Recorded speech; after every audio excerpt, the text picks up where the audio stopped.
ẹ ṣé gan brother mi, má bínú, ṣé ẹ lè dárúkọ yín kí gbogbo ayé gbọ́ orúkọ yín? Orúkọ tèmi ni Olówó Fẹlá Ọlárẹ̀wájú, tí gbogbo àwọn ènìyàn mọ̀ sí Olówó Fẹlá.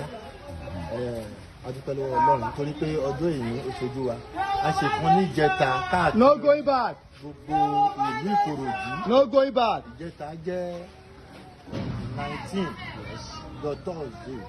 Èní tó wá jẹ́ 21 Saturday ní inú oṣù June ọdún 2025. Yorùbá nation. A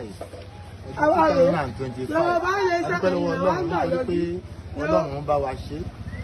A ò lè rí ìdádúró sẹ́nikẹ́ni, ọlọ́pàá ò dá wa dúró, ọmọ ọ̀dún náà ò dá wa dúró nítorí pé ọmọ ọ̀dún ni wá, gbogbo wa ìkan náà ni wá. Ẹ jẹ́ kí gbogbo wa náà jáde ní gbogbo ibi tí a bá wà, jẹ́ kí awareness yẹn kó káàkiri gbogbo orílẹ̀-èdè Yorùbá.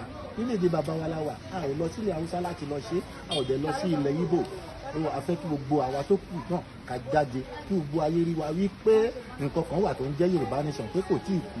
Yorùbá nation no going back. A dúpẹ́ lọ́wọ́ bàbá wa, olórí wa, alànà wa, bàbá wa Professor Banji Akintoye, olórí ogun wa. Bàbá àkọ́kọ́ nìyẹn. Àtún a dúpẹ́ lọ́wọ́ bàbá wa olóyè Chief Sunday Igboho Òòṣà. Yorùbá nation. No going back. Gbogbo ohun tí a sọ fún wa òun là ń tẹ̀lé o. Àwọn ò yẹsẹ̀ sí ọ̀nà kan àbí ọ̀nà kejì. A dúpẹ́ lọ́wọ́ Ọlọ́run torí pé Olúwa ń fún wa ṣe. Gbogbo àwọn tó jẹ́ wà ládùúgbò náà wọ́n ń dúró tì wá. A dúpẹ́ lọ́wọ́ Ọlọ́run. Yorùbá nation. No going back. Yorùbá nation. No going back. Yorùbá nation. No going back. Yorùbá nation. No going back. Àwọn ọmọ kékèké náà wọ́n wà ní inú àdúgbò níbí báyìí tí wọ́n dúró tì wá. A dúpẹ́ lọ́wọ́ Ọlọ́run. Ẹ ṣé a dúpẹ́.